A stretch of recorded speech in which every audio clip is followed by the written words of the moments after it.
의식 주얼 주 일리 먹고 사는 게 좋게야 도리를 안다 라는 맹자의 말이죠. 적지 않은 수의 중국인들은 중국의 경제가 발전하고 사람들의 지갑이 풍족해지면 중국에서 가짜 제품을 만드는 문화는 저절로 없어질 것이라 말하고 있습니다. 하지만 이것은 팩트가 아니죠. 1780년 당시 40대 중반이었던 박지원 선생은 청나라를 다녀온 뒤 열하일기를 썼는데요. 여기 내용을 보시면 조선에서 가지고 간 청심환이 중국인들 사이에서 인기가 많았다는 문구가 있습니다. 박지원 선생이 중국인들의 청심환은 중국이 원조인데 왜 이렇게 조선산 청심환이 인기가 좋은지 물어보자 한 중국인은 중국에서 만들어지는 청심환은 가짜가 수두룩하다. 그런데 조선에서 만들어지는 것들은 진짜다. 믿을 수 있다. 라고 답했다 기록되어 있습니다. 네, 중국에서는 이미 1780년부터 가짜 제품을 만들고 있었습니다. 당시 해외와의 교류가 적었기 때문에 중국 제품들에 대한 가짜 제품이 대부분이었는데 2020년 현재 중국에서는 한국을 포함해 미국, 프랑스, 이탈리아 등 전 세계 모든 국가들의 제품을 모방해 가짜 제품을 만들고 있습니다. 스타벅스를 베껴 중국이 만든 커피 프랜차이즈 벅스타 커피, 세계 최대 규모의 스포츠 브랜드 나이키의 중국 버전 하이키, 럭셔리 시계 브랜드 오메가에서 M자만 거꾸로 돌려 만든 오에가, 아디다스의 중국 가짜 브랜드 오디도스, 이탈리아의 명품 브랜드 돌체앤가바나를 베껴 만든 중국 브랜드 돌체앤바나나, 심지어 세계 1위 검색 엔진 구글의 가짜 제품 구걸까지 만들었죠. 한국 제품도 예외가 아닙니다. 중국의 무무소와 아이라이라는 기업은 전세계 신드롬으로 자리잡은 한류 열풍에 무임승차하기 위해 이렇게 99% 같은 디자인의 이름과 일부만 교묘하게 바꿔 베트남과 태국 등에서 판매 대박을 거둬 막대한 돈을 쓸어 담고 있죠. 그리고 최근 중국은 세계 1위로 도약한 한국산 진단키트와 전 세계가 주목하는 한국의 백신 개발 기술을 노리기 시작했습니다. 중국 기업 A사는 한국에서 백신을 개발하는 B사의 한 연구원에 기존에 받던 연봉의 5배를 제시했고 이와 함께 집을 제공하겠다며 파격적인 대우를 제시하자 결국 이를 받아들인 한국인 연구원은 백신 연구 기록을 중국 회사에 넘긴 것으로 전해져 충격을 주었습니다. 이보다 더 심한 케이스도 발생했습니다. 한 한국의 진단키트 제조회사가 중국의 진단키트를 수출하기 위해 현지 인허가 업무 대행 업체를 소개받았는데 이 중국 회사는 중국 식품의약품안전처에 위생허가증이 필요하다는 이유로 한국의 진단키트 회사에 기술 자료를 요구했고 한참이 지나도 허가가 나지 않아 하염없이 기다리던 중 중국의 한 회사가 거의 같은 제품의 진단키트를 생산해 이미 판매하고 있었던 사실이 밝혀졌습니다. 이에 제대로 화가 난 한국 정부는 범정부 차원의 생명공학 분야 기술 유출 방지 TF를 본격 가동하기 시작했죠. 국정원 산업기밀보호센터, 과기정통부, 산업부 등을 중심으로 구성된 이번 TF는 무역사기 방지 가이드라인을 제작해 배포하는 동시에 지난해 12월 9건에 그쳤던 생명공학 분야 해킹 시도 건수가 올해 3월 53건으로 6배 가까이 증가한 것에 초점을 맞춰 사이버 대응책도 마련했습니다. 자, 그런데 이러한 정부의 대응만으로 막을 수 없는 것이 바로 중국의 핵심 인력 빼가기죠. 한 업계 관계자는 이전에는 중국이 1대1 개별적으로 접촉해 스카우트 제의를 하는 방식으로 한국에서 인력을 빼갔는데 최근에는 대놓고 채용 공고를 내고 있다 전했습니다.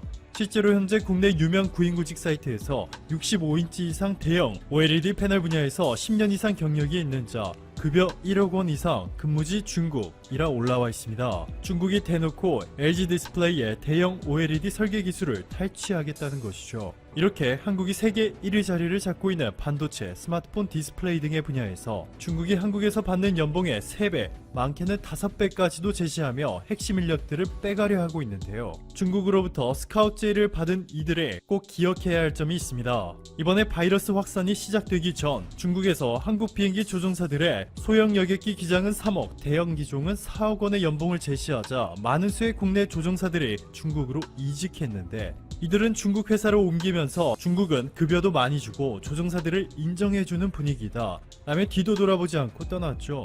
그런데 실제로는 한국 항공사들과 복지 혜택 및 실지급 금액이 큰 차이가 없자 모두들 충격을 받는 분위기인데요. 한 현직 기장은 이렇게 말합니다. 중국은 조종사들과 보통 3년 단위로 계약하기 때문에 고용 안정성이 상당히 떨어진다.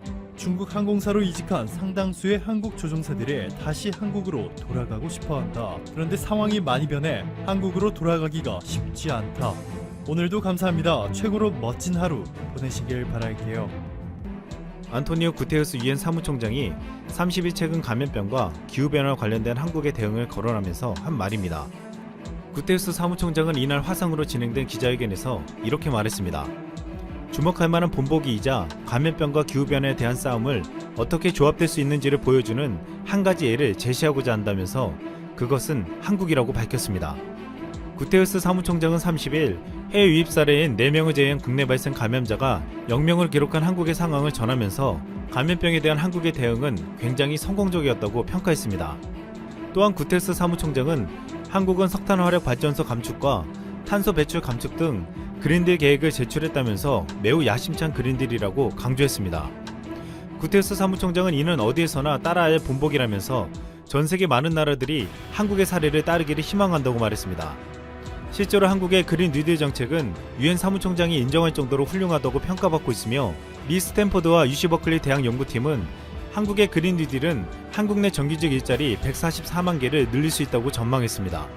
이 연구팀은 한국이 2050년까지 석탄, 석유 등 화석 연료에 의존하는 에너지 산업 구조에서 태양광, 풍력, 수력 등 재생에너지로 100% 전환하면 친환경 산업군이 성장하면서 사라지는 일자리 수를 빼도 일자리는 144만 개 이상 순증한다고 추산했습니다.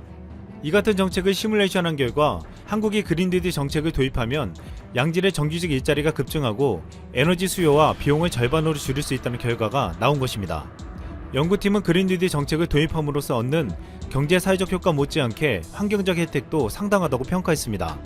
대기 오염으로 인한 희생자는 한 해 평균 9,000명씩 줄이고 보건 비용을 940억 달러, 한화로 약 112조 원가량을 감축할 수 있다고 보았습니다. 또한 안토니오 구테우스 유엔 사무총장은 최근 감염병과 싸우기 위해 국제사회를 이끌 지도자와 리더십이 없다고 주장하기도 했습니다. 이 CNN에 따르면 구테우스 사무총장은 지난 1일 열린 뉴욕 기자회견에서 감염병의 기원을 놓고 미국과 중국이 말다툼하는 것을 보면 답답하다고 말했다고 했습니다.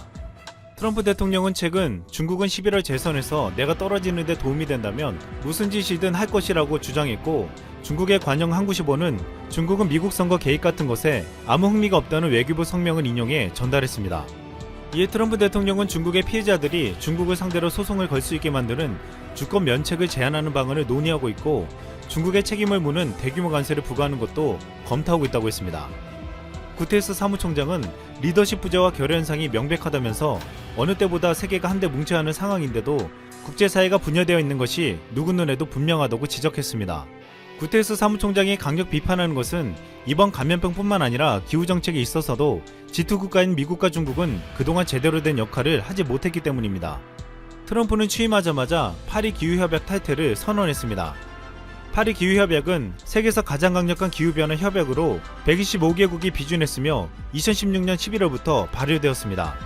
이 협약이 만들어진 이유는 지금 이대로 가면 지구 평균 기온이 2도씩 상승할 때 10억 명 이상이 심각한 물정 부족을 겪게 되고 2080년까지 기아에 시달리는 사람은 6억 명 이상으로 증가될 것이며 홍수로 발생하는 이재민도 적어도 3억 3천만 명 이상이 될 것으로 전망되기 때문입니다. 그런데 전세계 리더격인 초강대국 미국이 이 협약을 깨고 나갔습니다. 또한 온실가스 최대 배출국인 중국은 상당량의 감축을 약속했지만 중국 지방정부가 통계를 조작한 사실이 밝혀지며 이를 실행할 능력이나 의지가 있는 것인지 의심받고 있습니다.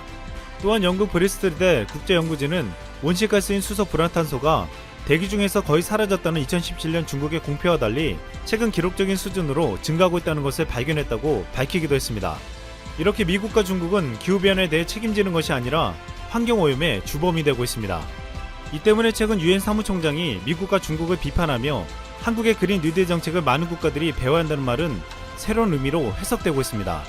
한국은 감염병 사태에서 방역 정책의 모델이 되며 어떻게 대응해야 하는지 교과서를 만들어 주었고 진단키트와 방호복 등 방역과 의료물자를 전 세계에 보급하는 역할을 하고 있습니다.